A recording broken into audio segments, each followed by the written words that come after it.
오늘 우리에게 주신 하나님의 말씀 보도록 하겠습니다. 오늘 우리에게 주신 하나님의 말씀은 갈라디아서 3장 10절에서 14절까지 말씀입니다. 갈라디아서 3장 10절에서 14절까지 말씀입니다.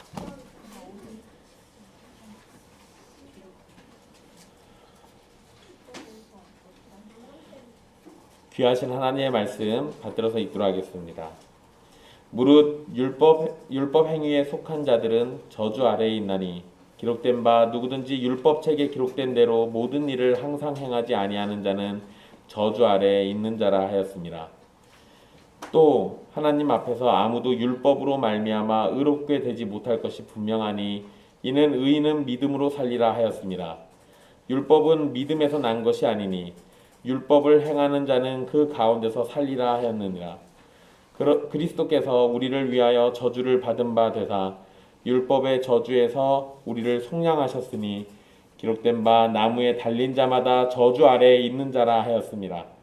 이는 그리스도 예수 안에서 아브라함의 복이 이방인에게 미치게 하고 또 우리로 하여금 믿음으로 말미암아 성령의 약속을 받게 하려 함이라. 아멘. 이 말씀은 살아계신 하나님의 말씀입니다.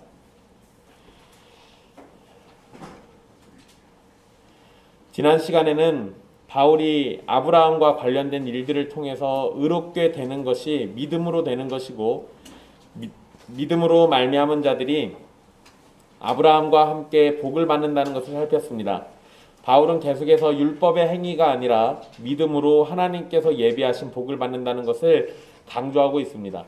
여러분, 여기에서 우리가 지금 이방인의 이야기와 유대인들의 율법 이야기를 나눠가지고 생각할 수도 있는데 꼭 율법의 행위를 유대인들이 했던 율법으로만 한정 지을 필요는 없습니다. 이거를 조금 더 넓게 생각해 보면 이방 종교들이 하는 모든 종교 행위가 다 여기에 해당됩니다. 이방 종교, 어느 종교든 다 율법의 행위가 포함되어 있습니다. 그래서 어떤 일정한 종교적 행위를 해야 구원에 이르고 의를 얻는다라고 얘기합니다.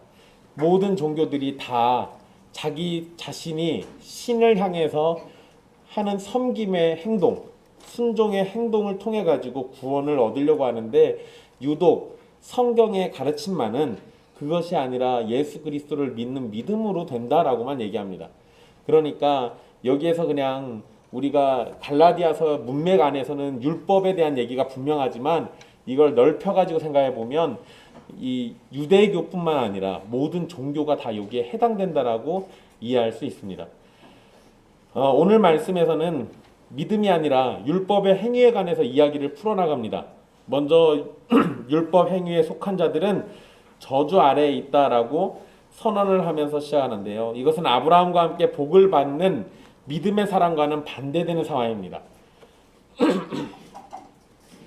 그러니까 9절에서는 믿음으로 말미암아서 아브라함과 함께 복 받는다라고 얘기했지만 10절에서는 율법의 행위에 속한 자는 저주에 있다 이렇게 얘기하고 있는 거죠. 대조를 이루고 있는 겁니다.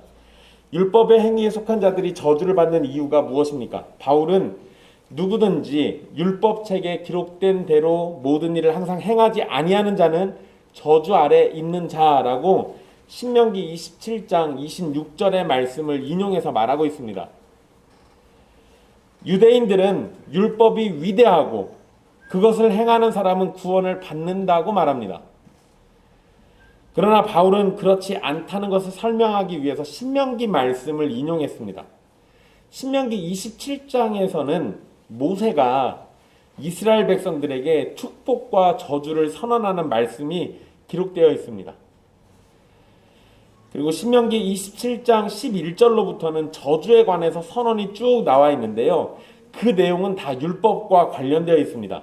그리고 그것의 결론으로 26절 말씀이 있는데 이 율법의 말씀을 실행하지 아니하는 자는 저주를 받을 것이라 할 것이요 모든 백성은 아멘 할지니라 라고 기록되어 있습니다. 즉 이 율법의 말씀을 따라서 온전하게 행동하지 않으면 저주를 받는다는 겁니다. 여러분, 여기에서 조심할 게 있어요. 이 율법을 행하면 저주를 받는다가 아니라 율법에 있는 모든 명령을 행하지 않으면 저주받는 겁니다. 이거를 착각해가지고요. 사람들이 율법을 행해가지고 구원받는 건 다 저주받을 짓이라고 자꾸 얘기를 해요. 그게 아니고 율법의 행위를 온전하게 다 행하지 않으면 저주받는 겁니다. 율법을 지키는 행위 자체가 저주받을 행위가 아니에요. 요거를 자꾸 착각해가지고 율법을 지켜서 구원받는다라고 얘기하면 그 저주받을 거라고 자꾸 얘기합니다. 그건 불가능한 얘기겠죠. 저주받을 얘기가 아니라. 그래 이거는 구분을 잘 지을 필요가 있어요.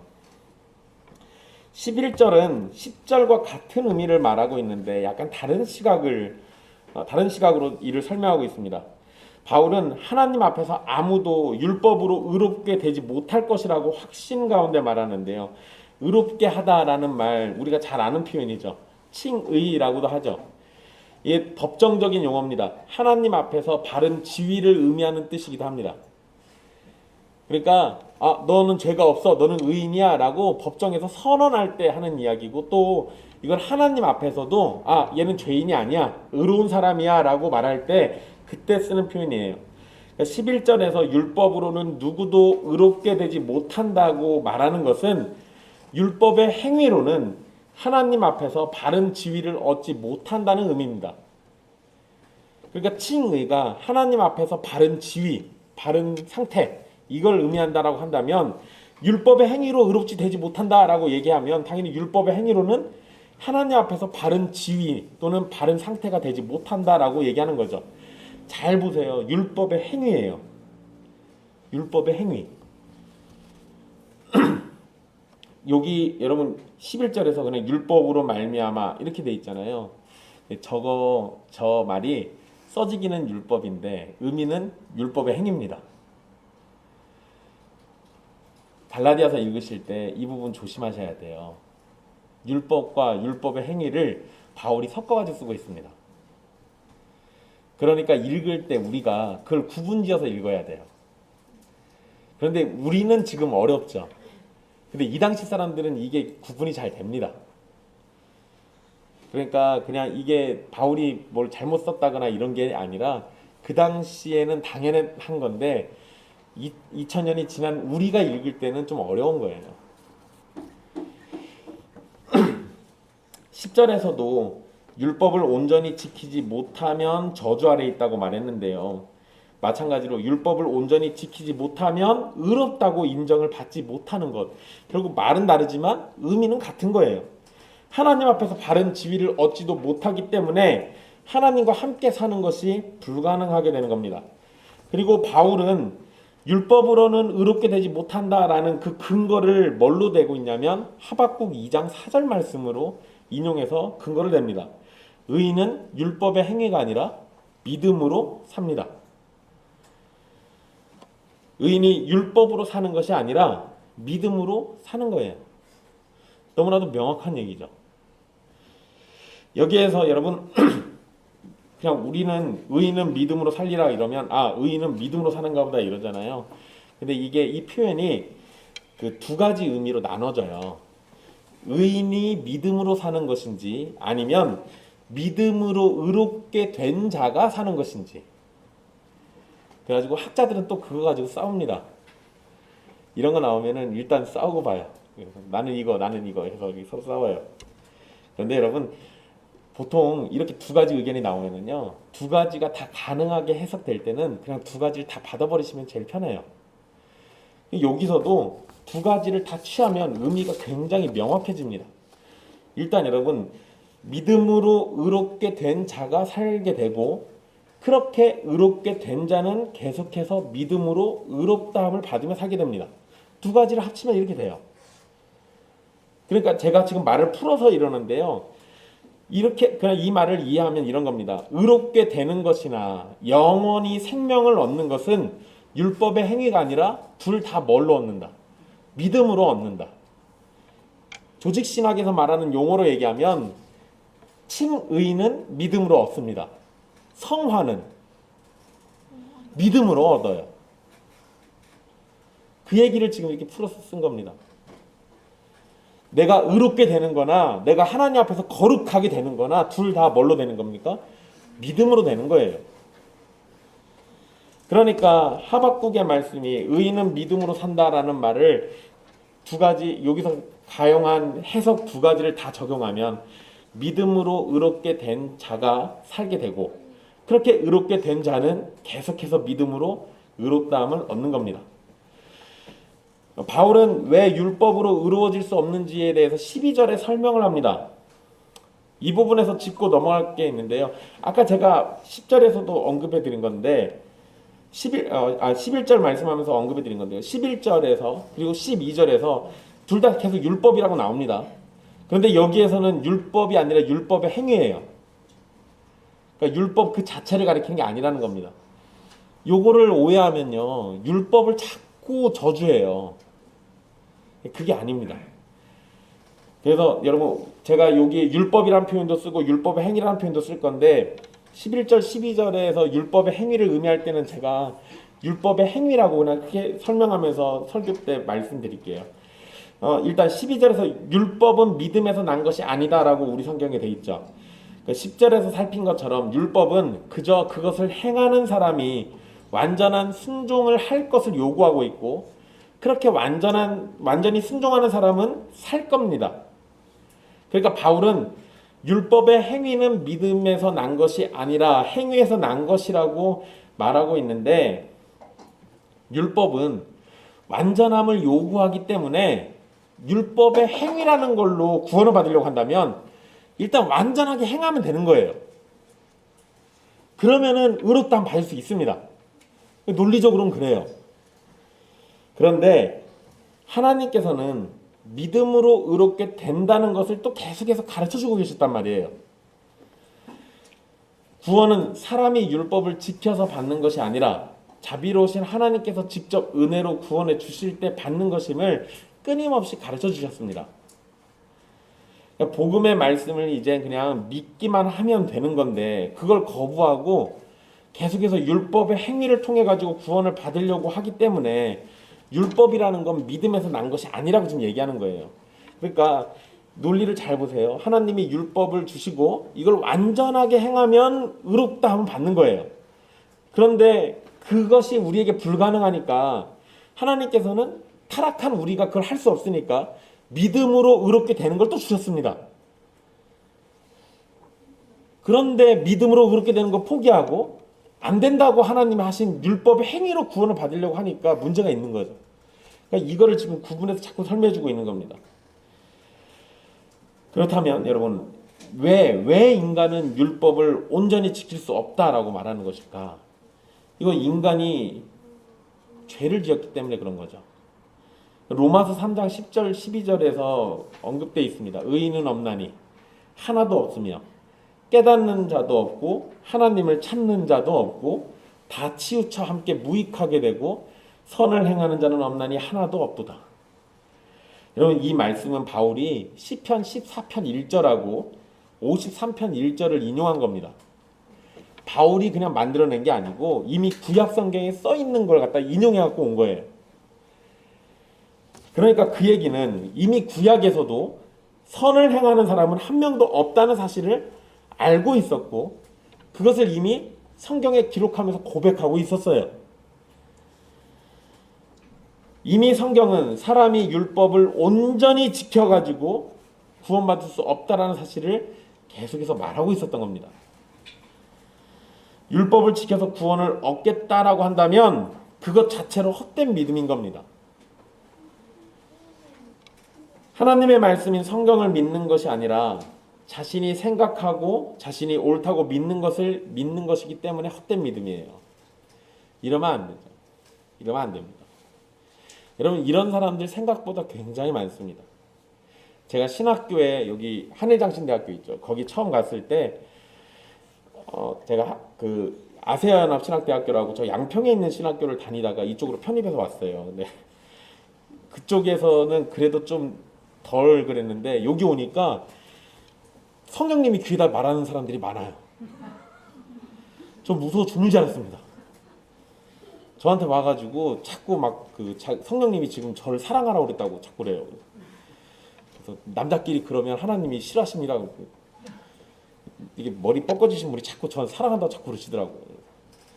자기가 성령님이 알려준 사랑하기라는 책을 쓸 거라고 저한테 거기에 같이 글을 쓰자고 자꾸 그러시더라고요. 그래서 그것도 성령님이 그러시래요? 그랬더니 그건 아니래요.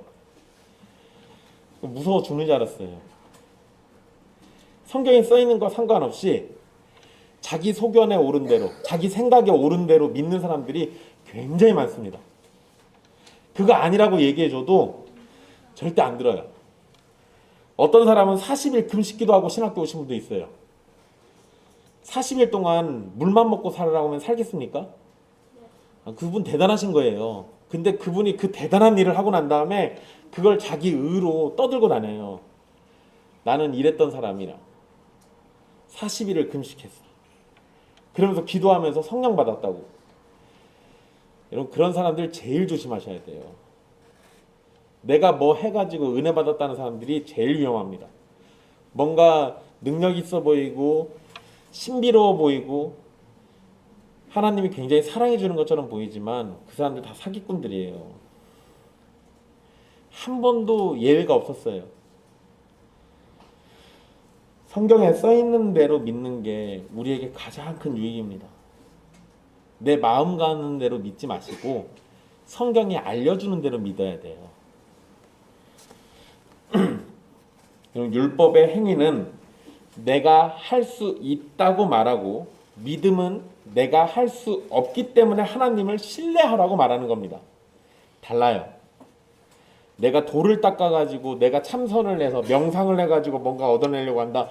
이것도 율법의 행위예요. 왜냐하면 거기에 내 행위가 들어가니까. 내가 뭔가 하는 행위가 조금이라도 개입되면 그냥 다 율법의 행위가 되는 겁니다. 율법의 행위는 나를 의지하고 믿음은 하나님이 예수 그리스도를 통해서 하신 일을 신뢰하는 거예요. 대상이 다릅니다. 바울이 12절에서처럼 말하는 것은 12절에서처럼 말하고 있는 건요. 그리스도를 믿는 것에 율법의 순종까지 더해야 구원받는다는 식으로 말하는 사람들의 주장이 잘못되었다라는 걸 지적하려고 하는 거예요. 그러니까 율법은 믿음에서 난 것이 아니니라는 이 말은 아까 제가 말씀드린 것처럼 율법의 행위는 믿음에서 난 것이 아니다 이 얘기예요. 그런데 갈라디아 교회에 닥친 문제를 생각해 보세요. 예수님 믿었어? 그런데 너희는 율법의 행위가 없어. 그러니까 율법의 행위를 더 해야 돼 라고 얘기한 거잖아요. 할례 받아야 하고 모세 율법 지켜야 하고 그래야 구원받아 라고 얘기한 거예요. 그런데 바울은 여기다 확실히 얘기하잖아요. 율법의 행위는 믿음에서 난 것이 아니다라고 너무나도 명확하게 얘기해주고 있어요.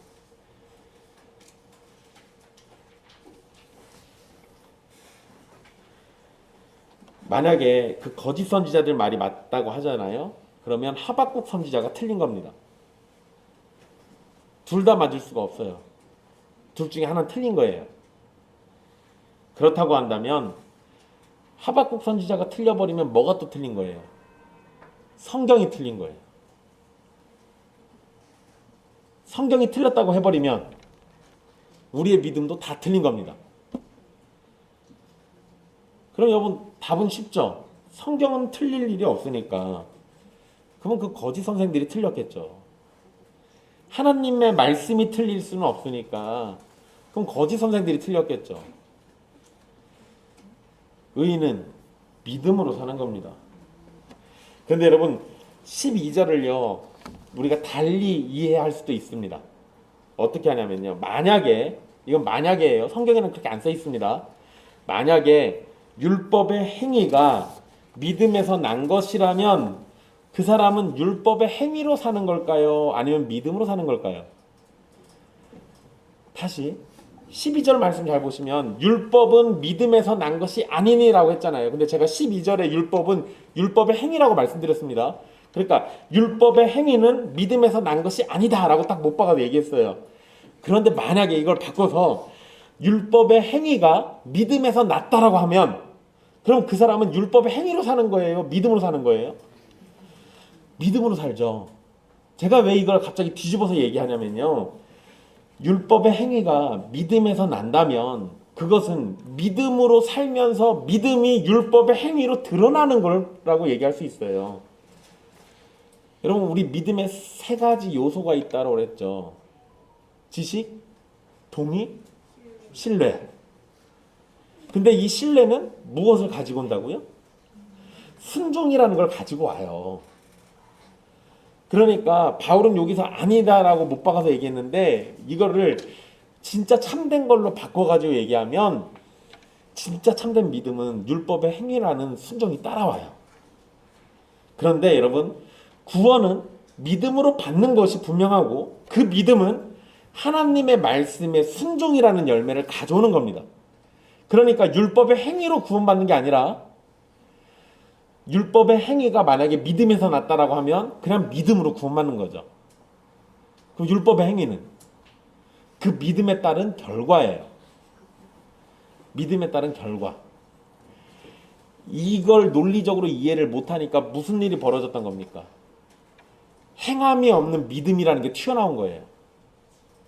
야고보서에서 지적했던 그 행함이 없는 믿음이라는 게 바로 이것을 이해 못해가지고 나온 겁니다. 참된 믿음은 하나님을 전적으로 신뢰하게 만듭니다. 하나님을 전적으로 신뢰하니까 그분의 말씀에서 주어진 율법의 행위들도 우리에게 필요한 것들은 열심히 지키려고 해요. 그런데 그것을 지켜서 구원받으려고 하는 게 아니라 구원받았기 때문에 지키는다라는 이 당연한 말을 꼭 기억하셔야 돼요. 믿음으로 구원받고 구원받은 하나님의 백성은 율법의 행위를 믿음 가운데서 순종하는 겁니다. 그런데 여러분, 그러면 그때 믿음으로 구원받고 믿음으로 율법의 행위를 할 때 율법의 행위는 완벽하게 해야 합니까?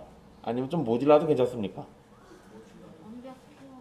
완벽해야죠. 완벽해야죠. 근데 여러분, 완벽하지 않다고 지옥 보내시지는 않아요. 그 상황에서요, 여러분, 이거 함정이에요. 에이, 구원은 믿음으로 받았으니까 율법의 행위는 좀 완전하지 않아도 괜찮아 라고 하면 뭐 한 거예요? 나의 남아있는 찌꺼기에다가 타협이란 걸 더해가지고 허용하는 거예요. 에이, 내가 뭐 사람인데 뭐 육신에 매여 있는데 그렇지 뭘, 괜찮아, 나는 죄가 아직 남아있어가지고 좀 죄를 지을 수도 있어. 그렇게 생각하지 마세요. 타협하는 거예요. 그 타협은 뭘로 가는지 아십니까? 믿음 없음으로 가요. 그 타협이 왜 나왔겠어요? 애초에 믿음으로 시작하지 않았으니까 타협하는 거예요. 이거 무서운 겁니다. 믿는다라고 말하지만 여러분, 우리가 믿는다고 말하면서요, 그 율법의 행위를 낮춰가지고 타협하는 수준에서 받아들이기 시작하잖아요. 그러면 적당한 선에서 이 정도면 됐지라고 하면서 하나님을 속이려고 하는 거예요. 나 자신도 속이려고 하는 겁니다. 그게 아니에요. 하나님의 율법은 언제나 우리에게 완전함을 요구해요. 그런데 믿음으로 구원받았지만 그 율법에 대해서도 내가 여전히 완전함으로 접근해야 맞아요. 그렇지만 우리 안 되는 거 다 알고 있습니다. 안 될 때 어떻게 해야 돼요? 안 되니까 회개하라고 그러죠. 그리고 안 되니까 예수 그리스도께로 다시 돌아가라고 하는 거예요. 그런데 그걸 기준을 낮춰놓으면, 어차피 안 될 줄 아니까 이만큼 낮춰놓지 뭐, 이렇게 해버리면 우리의 경건이, 우리의 거룩함이, 우리의 신앙생활이 자라지 않아요. 그게 문제예요. 적당한 선에서 타협해놓고 안 자란다고 투정 부리고 징징대고 그래요. 그게 우리라고요. 그러지 마시라는 겁니다. 율법의 요구는 언제나 동일합니다. 완전할 것을 요구하죠. 그리스도를 믿는 믿음으로 구원받았어도요, 우린 그것을 낮출 이유가 없어요. 여전히 동등하게 완전함을 바라보고 쫓아가는 겁니다. 단 그것은 이미 그리스도 안에서 다 이루어진 걸로 우리는 믿고 있는 거예요. 그리스도가 다 하셨으니까. 그리고 완벽하게 하신 그리스도 안에서 나도 완벽하게 하고 싶은 욕망을 가지고 살아가는 거예요. 그렇게 하면서 이 땅을 살면 되는 겁니다. 그게 우리에게 필요해요. 이제 바울은 율법의 저주에서 벗어날 수 있는 유일한 길을 설명합니다. 모든 사람은 기본적으로 율법의 저주 아래에서 태어납니다. 율법을 아는 사람들은 율법으로 정죄를 받고요, 율법이라는 걸 모르는 사람들은 양심으로 정죄받습니다. 율법을 알든지 모르든지 둘 다 하나님의 심판을 받는 건 마찬가지입니다. 사실 우리가 아담의 자손이기 때문에 아담에게 주신 명령이 여전히 우리에게 유효하다는 것을 알아야 합니다. 아담에게는 선악을 알게 하는 나무의 열매를 먹지 말라는 요구가 있었죠. 그리고 그것은 기본적으로 하나님께만 순종하라는 의미를 가지고 있습니다. 지금 이 세상에서는 선악을 알게 하는 나무의 열매가 없어요. 그건 우리에게는 없는 겁니다. 에덴 동산에 있었던 거니까. 그렇지만 여전히 그 법이 우리에게 가르쳐줬던, 요구하고 있는 그것은 여전히 효력이 있어요. 우리는 여전히 하나님께 순종해야 돼요. 그건 지극히 당연한 거죠. 여러분, 이 세상 모든 사람들은 다 하나님께 순종해야 합니다. 하나님을 알든지 모르든지. 왜 그러는 겁니까? 하나님이 창조주시잖아요. 하나님이 주인이시잖아요.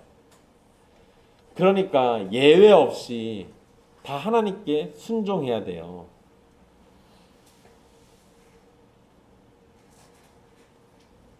그 요구가 우리에게 여전히 남아있어요. 그래서 여전히 효력을 발휘하고 있기 때문에 우리는 계속 순종해야 합니다. 설령 그 내용을 모르고 있다 할지라도요, 우리는 여전히 하나님께 순종해야 하는 위치에 있어요. 여러분, 모르니까 용서가 될까요? 아니요. 모르면 모르기 때문에 죄입니다. 모르면 모르기 때문에 죄예요.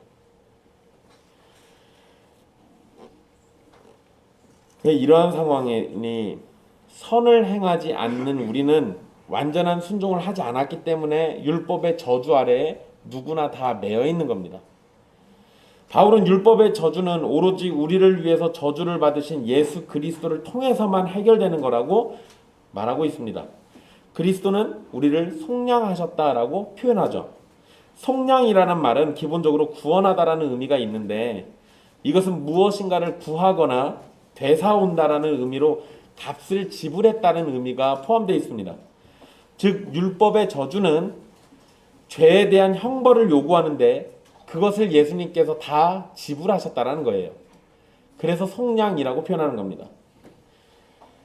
바울은 그리스도께서 우리를 위해서 저주를 받은 바 되신다고 말합니다. 그리고 그것이 말씀에 예언된 내용임을 말하면서 신명기 21장 23절을 인용하죠. 그 13절 그 마지막 부분에 오늘 본문 중간 이후에 있는 말씀이에요. 나무에 달린 자마다 저주 아래에 있는 자. 그럼 이 말씀은 곧장 십자가에 달리신 예수님을 생각나게 만듭니다. 바울은 과거 유대교에 있을 때요, 십자가에서 죽은 예수를 믿는 사람들을 이단으로 여겼습니다. 그리고 그들을 없애야 한다라고 생각하고 열심히 품었던 사람이에요. 그거 당연한 겁니다. 유대인들 입장에서는요, 나무에 달려서 죽은 사람은 하나님께 저주받은 사람인데 그 사람을 하나님의 아들이라고 믿으니 이게 제정신으로 보였겠어요? 그러니까 바울이 유대교에 있을 때 바울이 한 행동은 자기 믿음에서는 그게 맞는 거였어요. 그런데 그게 아니라는 거를 다메섹 도상에서 예수님을 만나고 난 다음에 아는 거죠. 바울이 이제는, 과거에는 그렇게 생각하고 이단이라 여기고 예수 믿는 사람들 다 죽이려고 했지만, 이제는 그 나무에 달리신 예수님 때문에 우리가 속량받았다라고 말하고 있어요. 이전에는 그건 저주받을 자라고 생각했던 사람이 이제는 그 십자가에 달린 예수 때문에 우리가 속량받았다라고 얘기합니다. 예수님께서 우리를 대신해서 나무에 달리셔서 저주를 받으셨기 때문에 그런 거예요. 유대인의 개념에 예수는 저주 안에 죽은 자지만, 바울은 계시를 통해 가지고 예수님이 우리의 저주 때문에 죽은 자로 이해하고 있는 겁니다. 예수님의 죽음은 우리를 속량하는 일이라는 걸 알게 된 거예요. 예수님은 자기의 죄가 아니라 우리를 위해서 우리의 죄 때문에 저주를 받으셨습니다. 죄인은 죄값을 치러야 합니다. 그리고 그 죄의 값은 뭐라고 그래요? 사망이라고 하죠. 죄값은 사망인 거예요. 죽어야 돼요. 그런데 그리스도께서 자신 안에서 택함을 받은 자들을 위해서 그들이 치러야 할 목숨을 자기가 대신 내셨어요. 자기가 대신 사망을 당하신 거예요. 우리가 하나님께 저주를 받아야 하는데 그것을 본인이 직접 받으셨고, 그것으로 율법의 저주에서 우리를 건져내 주신 겁니다. 이제 14절에서 아브라함을 통해서 모든 민족이 복을 받게 된다는 것, 이것은 그리스도 예수 안에서 성취된 일이라고 바울은 강력하게 선언합니다. 여러분 여기 이제 문맥을 잘 보세요. 6절에서 9절까지 거기에서는 아브라함을 언급했었습니다. 그러면서 아브라함 안에서 복을 받는 것은 그리스도를 믿는 자들에게 주어지는 거다라고 설명을 했죠. 그리고 10절에서 12절까지는 율법을 의지하는 자가 저주를 받는다라고 분명히 설명했습니다. 그리고 이제 13절에서는 그리스도께서 우리를 위해서 저주를 받으셨다라고 얘기하고 율법의 저주에서 우리를 구원해 주셨다라고 얘기합니다. 그리고 난 다음에 이러한 내용들을 총 정리해가지고 아브라함의 복이 이방인에게 주어지는 것은 그리스도 예수 안에서 믿음으로 인해서 되는 일이고 그것은 성령의 약속을 받는 것이라고 설명하고 있습니다. 하나님께서 아브라함에게 주신 복에 대한 약속을 성령의 약속이라고 또 표현하고 있어요. 그러니까 지금 바울이 여러 가지 개념들을 다 종합해가지고 막 설명하고 있는 겁니다. 여러분 3장 1절에서 5절까지는 성령님에 대해서 언급을 했었습니다. 그리고 그 이후에는 지금 아브라함 얘기가 나왔어요. 그러니까 바울은 이 두 가지를 다 엮어가지고 14절에 지금 결론을 내고 있는 겁니다. 그러니까 아브라함이 받은 복은 성령의 약속과 같은 거예요. 그리고 앞에서는 성령을 받은 것이 율법의 행위가 아니라 믿음으로 되는 거라고 그랬죠. 또 아브라함의 복을 받는 것도 율법의 행위가 아니라 믿음으로 되는 거라고 했습니다. 결국 아브라함의 복과 성령을 받는 것은 그리스도 예수 안에서 믿음으로 받는 겁니다. 바울의 이러한 설명을 통해서 이방인들이 성령을 받았던 것은 곧 아브라함의 복을 받는 것과 마찬가지라고 말하는 겁니다.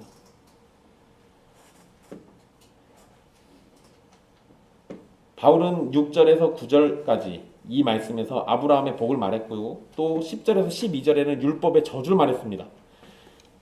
복과 저주가 또 나눠져 있죠. 율법의 행위로는 저주 아래 있을 뿐입니다. 유대인들은 율법을 지켜서 아브라함의 복을 받는다고 믿었지만 실제로는 그렇지 않다라는 것이 바울의 설명입니다.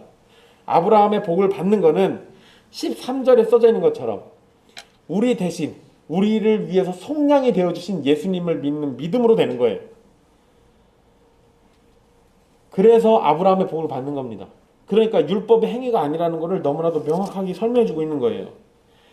진정 아브라함의 복을 받고자 한다면 아브라함이 그랬던 것처럼 믿음으로 의롭게 여김을 받고 하나님의 복을 받는 길로 가면 됩니다.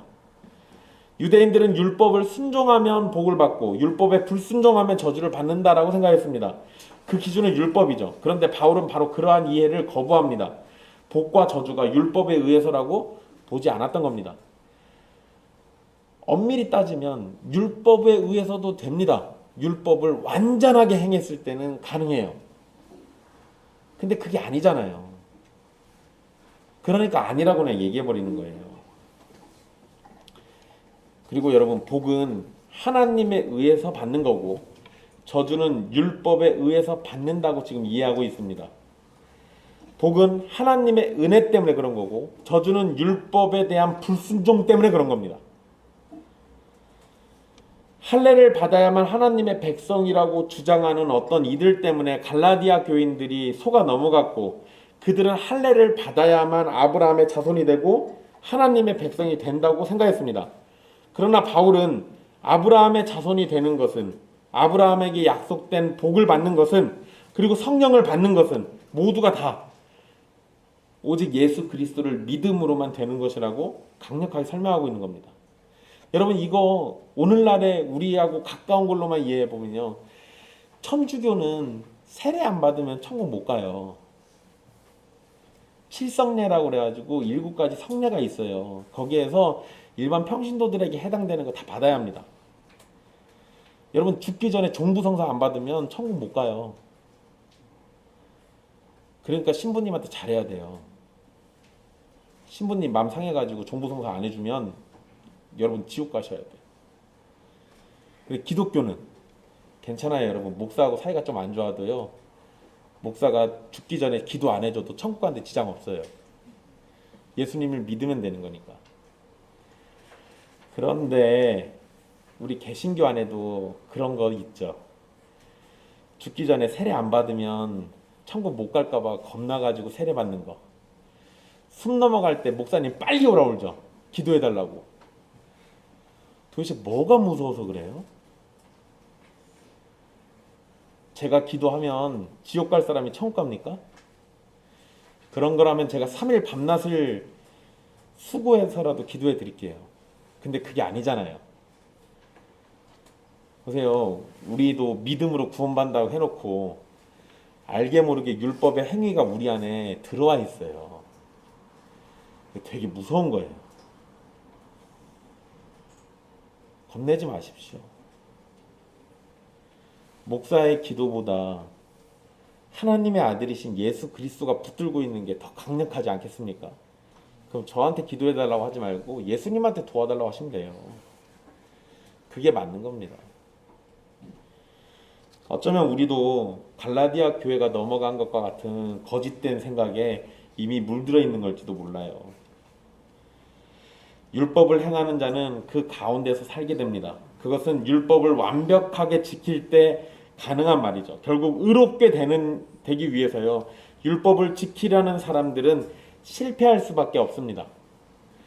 어느 누구도 하나님의 기준을 만족시킬 수 없기 때문에 그런 겁니다. 이렇게 된 것은 우리가 죄인으로 태어났죠. 그래서 그래요. 타락한 본성을 가지고 있기 때문에 그렇습니다. 그리고 온전히 선을 행하지 못하는 존재이기 때문에 그래요. 그럼 억울할 수도 있습니다. 내가 이렇게 태어나고 싶어서 태어났나? 이럴 수도 있죠. 그럼 여러분 그렇게 태어나고 싶지 않으셨으면 이제라도 잘하시면 돼요. 자신 있으세요? 여러분 그리고 또 우리 이 부분에서 한 가지 더 생각할 게 있어요. 완전한 순종을 요구하신 하나님에 대해서 조금만 더 생각해 보세요. 본문에서는요 구약의 제사가 언급되어 있지 않습니다. 오늘 본문에는 구약의 제사라는 얘기는 한마디도 안 나와요. 그런데 여러분 잘 생각해 보세요. 상식적으로 생각해 보세요. 율법을 지키라는 요구가 있었죠. 근데 그것과 함께 유대인들에게는 뭐를 하라고 그랬어요? 속죄를 위한 제사를 지내라고 했습니다.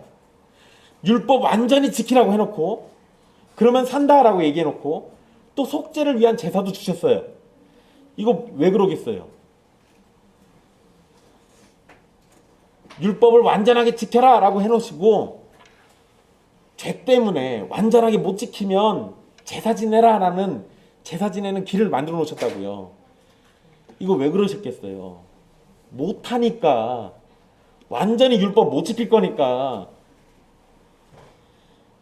율법의 행위를 하면서도 모든 사람이 죄를 짓기 때문에 속죄를 위한 제사가 필요했던 겁니다. 그 얘기는 구약의 제사가 있다라는 그 얘기는 하나님도 율법 주시면서 율법으로 구원받을 사람이 있다라고 생각을 애초에 안 하신 거예요. 하나님이 그렇게 정하시지도 않았고 게다가 타락한 우리의 본성은 그게 안 돼요. 그런데 여러분 아담과 하와에게 처음에 제사 지내라는 얘기 하셨습니까? 봐봐요. 거기는 없잖아요. 그때는 가능했다니까? 그때는 율법을 지킬 수 있었어요. 근데 그게 안 됐잖아요.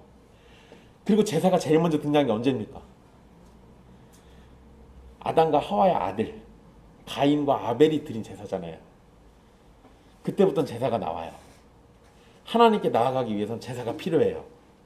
근데 그 이전에는 필요하지 않았다고요. 그걸 놓고 보면요.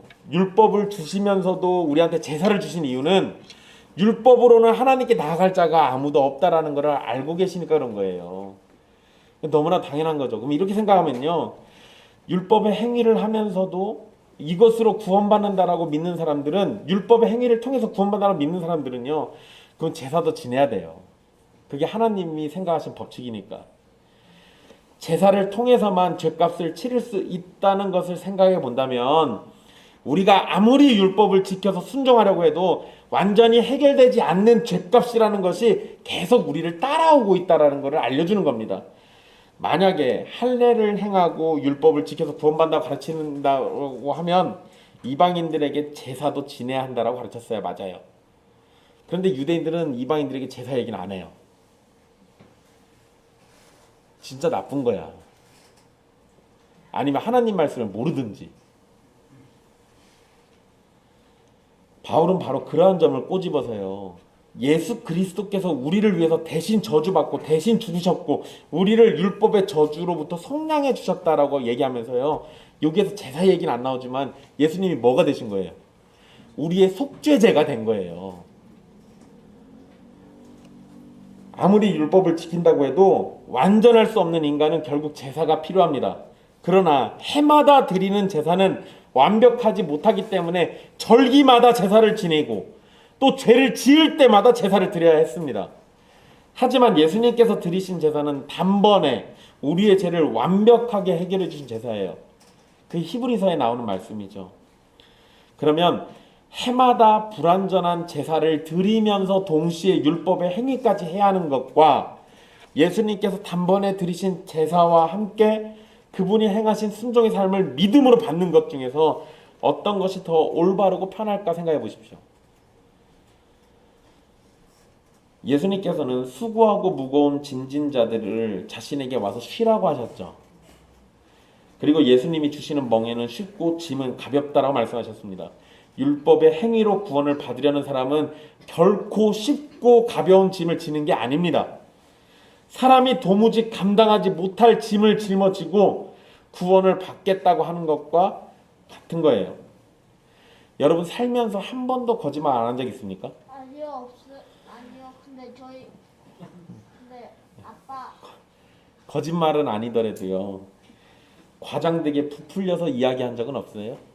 아니요, 있어요. 이거 한 번도 안 해봤다라고 하는 사람은 그 순간 또 거짓말하는 거죠.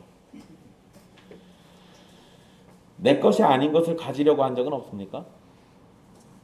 화를 한 번도 내보지 않았다거나 부모님을 단 한순간도 미워해 본 적이 없는 사람이 있습니까? 음란한 마음은 품어본 적 없어요? 이 중에 하나라도 죄를 지은 것이 있다면 당신은 살인자, 도둑, 강도, 거짓말쟁이, 우상숭배자 되는 겁니다. 하나만 어겨도 전부를 다 어긴 거니까요. 율법의 행위로 구원을 받으며 산다고 한다면 우리는 매일의 삶 속에서 죄를 짓게 되지 않을까 두려움 속에 살아야 합니다. 그리고 그렇게 민감하게 애쓰고 노력하면서 살아도 우리는 결국 하나님 앞에서 죄인으로 드러나게 될 겁니다. 그러니 율법의 행위로 구원을 받겠다는 미련한 생각은 버리고 오직 그리스도를 믿는 믿음으로 구원을 바라며 살아야 합니다.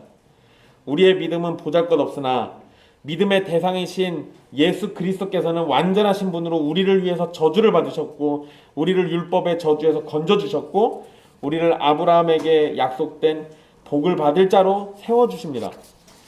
그렇기 때문에 이미 잘 알고 있다고 생각이 들어도 결단코 쉬지 말고 계속해서 복음을 자신에게 전하고 자신의 약함과 부족함을 고백하면서 죄와 끝없이 싸워야 하는 가련한 존재라는 것을 잊지 않도록 해야 합니다.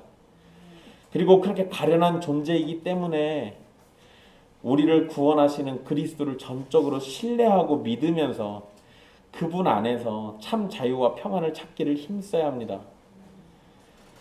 13절의 말씀에서 우리는 중요한 사실을 듣게 됩니다. 사람에게 중요한 것은 율법을 지키느냐 지키지 못하느냐가 아닙니다. 사실 우리는 율법을 아무리 지킨다고 해도 율법의 정죄를 피할 수가 없습니다. 그래서 우리는 이미 율법에 의한 저주가 선언되어 있습니다. 그런데 그 저주의 선언보다 더 크게 외쳐지는 것이 있는데 우리를 구원하기 위해서 나무에 달려 저주를 받으신 예수 그리스도의 이름입니다. 그리스도는 저주를 받으셨고 우리에게는 아브라함의 복을 주셨습니다. 우리가 아브라함의 복을 받게 하시려고 그리스도는 저주를 받으러 이 땅에 오신 거예요. 온 세상에 외쳐지는 예수 그리스도의 이름과 그분이 우리를 위해서 하신 일이 외쳐지고 있는데 그것을 믿지 않고 율법을 따라서 구원을 받겠다고 하는 것이 얼마나 미련한 짓입니까? 지키지도 못할 율법의 행위에 목매지 말고 달콤한 하나님의 음성에 귀를 기울이십시오.